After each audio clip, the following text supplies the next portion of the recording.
Hi, I'm Barbara Rimkunis, and this is your Exeter History Minute. Sometimes the most infuriating history's mysteries aren't the big ones, like what happened to Amelia Earhart or who was Jack the Ripper. Here in New England, we have much more important mysteries to solve. Last week, we got not one, but two different inquiries that went something like this. I'm renovating my house, and I found an old shoe in the wall. What's that all about? Well, pop open a can of Moxie and welcome to New England. People have been finding shoes in the walls of old buildings for a long time. This example, from our archives, was found in the 1960s by the Barlow family. The house they were living in on Linden Street was built in the mid-1700s. According to Thelma Barlow's account, one day her son was up on a ladder and pushed a hole through the ceiling with his finger, revealing some old beams. Rather than reaming him out and sending him to military school like most families, they decided then and there to pull down the ceiling instead.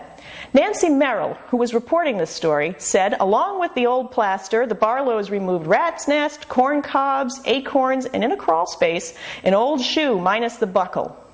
Well, one old shoe in a wall is no big deal, but as I said, people in New England have found shoes in the walls for a long time. We've heard all sorts of stories about them. Maybe they're there for good luck, maybe they belong to someone who recently died, or maybe they're placed in the wall to ward off evil spirits. If you watch any paranormal cable show, you may have heard that taking the shoe out will quickly lead to your doom. Don't believe it. The Barlows are fine. It's just a shoe. The real source for information about concealment shoes, which is what they're really called, are the folks in Northampton, England, where the Northampton Concealed Shoe Index is maintained. The practice traces back to England and arrived here with the early English settlers. Here's what Northampton says about concealed shoes. The shoes are always worn out. Very often there's only one shoe. Many of the shoes are children's shoes. The shoes were often put in place when work was being done on the house. No one knows when or how this habit began, although the earliest shoes found in walls date from about 1500, but not here, because we weren't founded until 1638.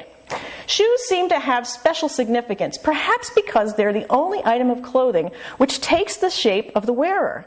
They clearly have not seen some of my old wool sweaters. A single worn shoe is hidden so that a malevolent spirit could not steal it and take away the protection the shoe gave.